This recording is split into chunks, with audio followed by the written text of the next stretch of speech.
درود بر شما و سپاس که خود را و عزیزانتان را احتیاط میکنید. در برنامه امروز هم درباره احتیاط از کرونا ویروس نو صحبت میکنیم.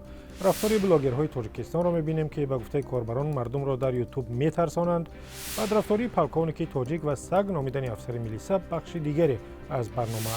درباره بازگشت بعضی از مهاجران به کار هم گپ میزنیم. آنگونه که میدانید در تاجیکستان حالا کارمندان مؤسسات دولتی خانه به خانه میگردند و از مردم میخواهند به ضرورت از منزل بیرون نیایند تا به بیماری کووید 19 گرفتار نشوند. تا حال تقریبا 400 نفر به این بیماری در کشور مبتلا شدند، 8 نفر نیز فوت دیدند. یکی از ساکنان ناحیه باباجان غفور و ویدیویی را به ما فرستاد و از مردم خواست احتیاط کنند چون در صورت بیمار شدن پیدا کردن جای معالجه آسان نیست. برادرها سخت احتیاط شویتان.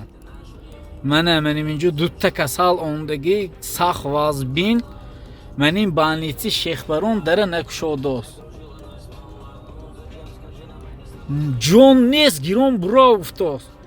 من آرودم گشته اومد آبول بانیسه گشته اومد جون نیست. کار اسیو قیزیقی نه خدا نگاه دارد. منی اوهول من اینها 10 کس به تلفن که دوست در نقشه دوست. این زمان مردم زیاد خودشان احتیاط میکنند تا کرونا ویروس نو به آنها و خویشاوندانشان سرایت نکند.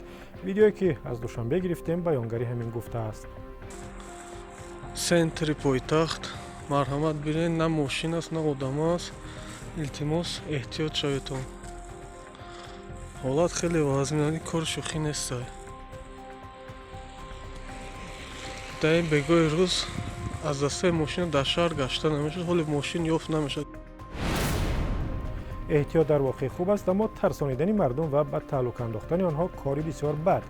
یک مهاجر با ارسال ویدیو از روسیه و بلاگران تاجیک مراجعت کرد که چنین کار یعنی ترساندن مردم را بس کنند. از خودش میشنویم که از بلاگران چی میخواهد. برادران تاجیک، بلاگرای تاجیک، التماس از شما احترامانه خواهش میکنیم. همین درباره کرونا ویروس، درباره مرگ چیه التماس همیاره شما نکنین. در تای ویدیو من اسونین دهشت فلانی ای کرونا ویروس خیلی شد، فلانی را کرونا ویروس خپید. و خیلی همون رادیو آزادی است، اخبارات است، همه چیزا میگن میفهمونن. چی باید دیگه دولت ها همه چیزا نیست. فقط تاجیک با بلاگرای تاجیک التماس خواهش کردیم نمونین همه چیزا را نکنین. شما برین از یک طرز زمین کشتکاری را نشان بدین برادر را، یا کسی یا چی را یاد بدین. فقط کارتون همین دهشت فلانی خیشید، دهشت فلانی را خیلی کردن. التماس نکنین همین چیزا را. واقعا هم ما مراجعت به شما داریم. اگر مخالف نباشید در چند ثانیه میگوییم. به شماره های تلفن ما هر روز 100 نفر زنگ میزنند و خبر یا سوال میپرسند که واقعا سپاسگزاریم، ولی ما برای سوال و خبرهای شما صفحه اینترنتی داریم که میبینید. در اون خبر هر لحظه نو میشود. میتوانید شرح و یا به قبل کامنتاری بنویسید، سوال بفرستید و ویدیوها را نیز ببینید. azadi.org را میتوانید چی با گوگل و یا با یاندکس پیدا کنید. صحبت را درباره جنجال یک پلکونیکی تاجیک با ناظر ایران ادامه می‌دهیم که بحث زیادی را در وبسایت ما و اینستاگرام و فیسبوک برانگیخت. رفتار پلکونیک میلیسا که ناظر ایران را در 2 دقیقه کمتر بیشتر از 40 بار دشنام داد، مردم زیادی را به خشم و غضب آورد. یک کاربر فیسبوک در صفحه رادیو آزادی نوشته است: برای چی تنها از کار خارج میکنند؟ باید به جوابگری جنایتی کشیده شود. این تحقیر کردن کارمند دولتی است و اینچنین با لباس نظامی و در جای خدمتی او را به سگ کوچه برابر کرد. این پلکونیک طریق ویدیو از کارمندگی عذرخواهی کرده و طبق قانون جواب دهد. کاربر با نام طرفدار زیر این مقاله نوشته است: اصلا من طرفدار تحقیر خدمتجان دولتی نیستم. امروز اکثر کارمندان بدیه آداب عادی معاشرت را نمیدانند. وظیفه اصلی آنها نظارت و کمک کردن بر رانندگان است، ولی امروز میبینیم در پشت درخت و بوته ها باردر میستند و همین که سرعت بلند شد شما را مثل یک کودک بازی میدارند. کاربری با نام معلم گفته است: ای رفیقان، اگر همین کارگران بدیه نباشند، کارگران بالا، بچه های بالا، پسران بای بچه ها به علامت های راه توف میکنند.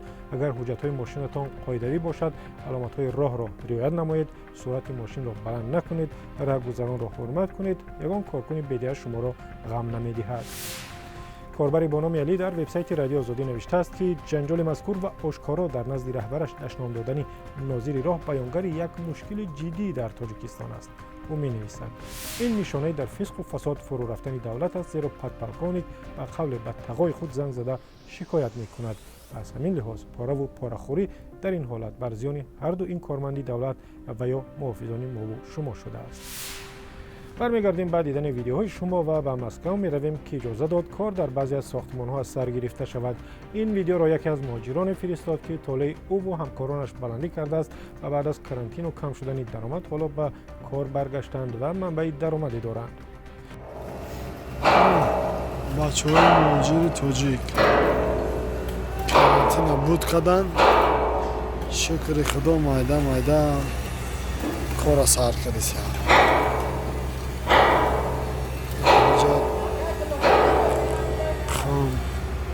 خم کشیدیم خدا خواه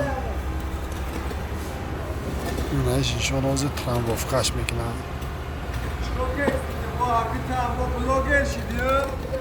با اینایش بلاگر من برای اینایش شیف بود دست برداشت. خیلی خلاصا بچه ها کار سر کردن همه استا نه همه مایده. با امید بازگشت روزهای خوب و خوش برنامه امروز را به پایان میبریم. ویدیو و خبر و عکسایتان را به تلفنی که میبینید بفرستید به واسطه واتساپ، وایبر و تلگرام و ایما. خبر و پاسخ به سوالهایتان در وبسایت ماست که نشانیش را میبینید. خود و عزیزانتان را احتیاط کنید و تا دیدار در برنامه دیگر.